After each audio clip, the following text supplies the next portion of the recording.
ఈరోజు అడ్డగోలుగు ఒక విలువలేని మాటలు మాట్లాడుతూ ఉంటే ప్రజలందరూ కూడా నవ్వుతూ ఉన్నారు. ఈరోజు ఎవరు ప్రజల చేత చీదరించబడి, ఎవరు ప్రజల చేత తిరస్కరించబడి ఈరోజు విలువలు లేకుండా ఇంట్లో కూర్చున్నటువంటి పరిస్థితి మనం అందరం కూడా చూస్తూ ఉన్నాం. నిన్న మాట్లాడుతూ అంటున్నారు, కడియం శ్రీహరి గారు ఇక్కడ ఎటువంటి అభివృద్ధి పనులు తీసుకురాలేదు, ఎటువంటి జీవోలు తేలేదని చెప్పి మాట్లాడుతూ ఉన్నారు. కొంచెం హాస్పిటల్ నుండి బయటికి వచ్చి పత్రికలు చదవడమో లేకపోతే ప్రభుత్వ కార్యాలయాల్లో చూస్తే ఎటువంటి అభివృద్ధి జీవోలు వచ్చినాయి, మనకు ఎటువంటి అభివృద్ధి కార్యక్రమాలు జరుగుతున్నటువంటి విషయం కొద్దిగా అర్థమవుతుందని చెప్పి ఈరోజు కాంగ్రెస్ పార్టీ పక్షాన మేము తెలియజేస్తా ఉన్నాం. మొన్నటికి మొన్న ఈ మన రంగరాయగూడెం నుండి నవపేటకు వచ్చే రిజర్వాయర్ యొక్క 140 కోట్ల లైనింగ్ వర్క్కు సంబంధించినటువంటి టెండర్ కార్యక్రమం కూడా అయిపోయిందనే విషయం తెలియకపోవడం నిజంగా కూడా ఆయన ఒక అమాయకత్వం అని చెప్పి ఈరోజు కాంగ్రెస్ పార్టీ పక్షాన మేము చెప్తా ఉన్నాం.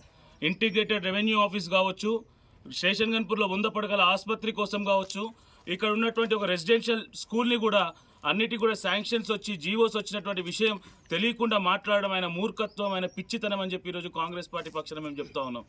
ఆయన మాట్లాడుతూ అంటూ ఉన్నారు, ఈరోజు నలుగురు నాయకులు 4 స్తంభాల్లాగా మా పార్టీని కాపాడుతూ ఉన్నారు, వారిపైన అర్థం లేని విమర్శలు చేస్తూ ఉన్నారని చెప్పి.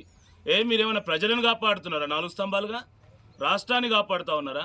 మీ ఇంటి పార్టీని, వాళ్ళ ఇంటి పార్టీని కాపాడుకుంటారు. ఎవరు లిక్కర్ స్కామ్లో జైలుకు పోయినటువంటి కవిత గురించి మేము పొగడాలనా? F1 రేస్లో అవినీతి ఆరోపణలు ఎదుర్కొన్నటువంటి కేటీఆర్ని పొగడాలనా? ట్రబుల్ షూటర్ అని మాట్లాడుతూ ఉన్నారు ఈరోజు హరీష్ రావు గురించి. దేనికి ట్రబుల్ షూటర్? మీ పార్టీలో ఉన్నటువంటి సమస్యలకు ట్రబుల్ షూటర్ తప్ప ఎక్కడ కూడా తెలంగాణ ప్రజల పక్షాన కానీ తెలంగాణ ప్రజల యొక్క సమస్యలను తీర్చడంలో ట్రబుల్ షూటర్ కాదు అనే విషయాన్ని ఈరోజు గుర్తుపెట్టుకోండి రాజయ్య గారు అని చెప్పి సందర్భంగా గుర్తు చేస్తున్నాం. ఇంకో మాట, మా నాయకుడు తెలంగాణ జాతిపిత అని చెప్పి మాట్లాడుతూ ఉన్నావు కదా, సిగ్గుండాలి కదా మాటలు మాట్లాడానికి. ప్రజలు అధికారం ఇచ్చినప్పుడు నువ్వు అసెంబ్లీలో కూర్చుంటావు, ఈరోజు నిన్ను ప్రతిపక్ష పార్టీలో కూర్చోబెడితే కనీసం ప్రతిపక్ష నాయకుడిగా అసెంబ్లీలో అడుగుపెట్టినటువంటి నీచమైన చరిత్ర నీ నాయకుంది. ఫామ్ హౌస్లో వండుకొని వచ్చి ప్రజా సమస్యలపైన పోరాటం చేయనటువంటి వ్యక్తి ఈరోజు తెలంగాణ జాతిపిత లాంటి వాడని చెప్పి మాట్లాడుతున్నావు అంటే ఏమాత్రమైన సిగ్గుందా అని చెప్పి ఈరోజు కాంగ్రెస్ పార్టీ నుంచి మేము అడుగుతా ఉన్నాం.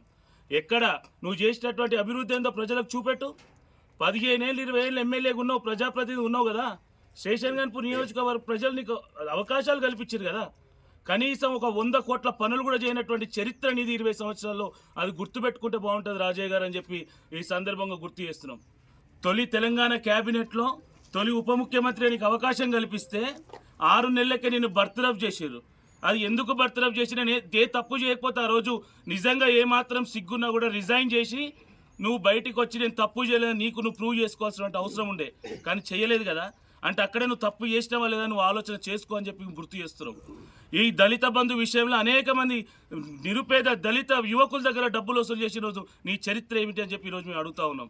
ఇన్ని అవినీతి ఆరోపణలు, అడ్డమైన పనులకు కనీసం మా నోట్లకి వెళ్ళి మాట్లాడాలంటూ కూడా మాట్లాడినటువంటి పనులు చేసి ప్రజల చేత తిరస్కరించబడి, ప్రజల చేత చీదరించబడి ఈరోజు ప్రజలలో ఉండాలే ఏదో ఒక కారణం చెప్పి ఒక పెద్ద నాయకుని తిడితే నేను పెద్ద నాయకుని అవుతా అనే ఒక అపోహతో ఈరోజు ప్రజల మధ్యలో ఉండడం కోసం, కేవలం ప్రజల మధ్యలో ఎప్పటికీ ప్రజల మధ్యలో పేరు నానడం కోసం అర్థం లేనటువంటి విమర్శలు చేస్తూ పిచ్చి బట్టి నియోజకవర్గంలో ప్రెస్ మీట్లు పెట్టుకుంటూ తిరుగుతున్నాం అని చెప్పి ఈరోజు కాంగ్రెస్ పార్టీ పక్షాన మేము చెప్తా ఉన్నాం.